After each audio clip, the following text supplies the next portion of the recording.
Aedikus, mis alles eile kihas rõõmsameelsest saginast, oli öösel toimunud midagi hirmsat. Esmalt märkas Maie, et võrreldes eelmise päevaga on aias palju vähem loomi. Lisaks vedelesid Aedikus loomakorjused. Sisikonnad ja soolikad olid loobitud mööda territooriumi laiali. Ka Aedikus asuvatest kastirest paistsid välja verised tapajäägid. Vänge raipehais mattis hinge.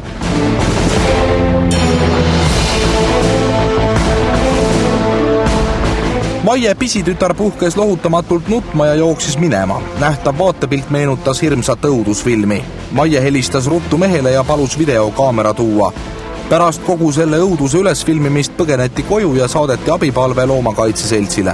Leidsime selle jubeda koha üles ja tegelikult pilt ei ole üldse nii hull, kui algselt räägiti. Korjused ei ole, kõik on korras. Minu arust on tegemist suisa ideaalsete tingimustega. Tüübid astuvad meie nähes aiast välja nagu vabakäigupangid ja minu arust need on väga elusid.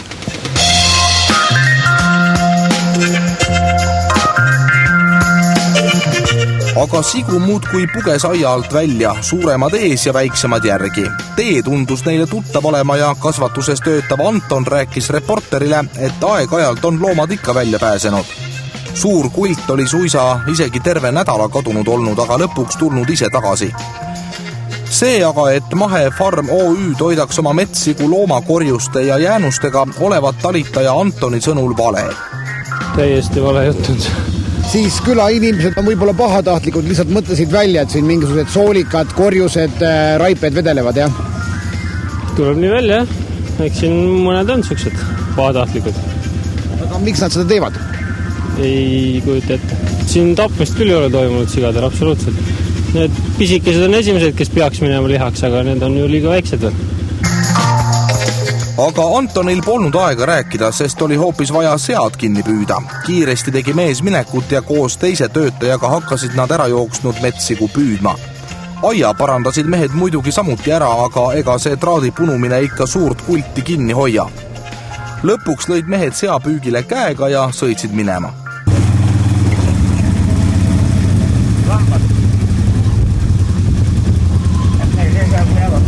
Te lähete minema juba praegu või? Te teevad välja, jah?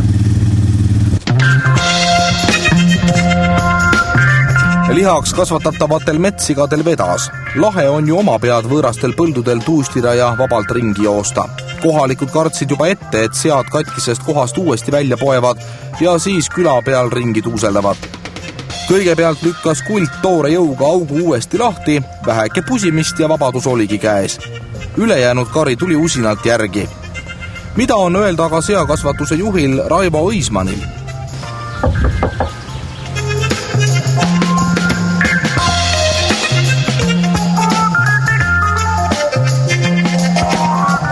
Nagu näha, siis metssigu tootva tehase peremees meiega rääkida ei taha. Auto on hoovis, mees varjub siia ukse taha ja nii me ei saagi teada, mis tema asjast arvab.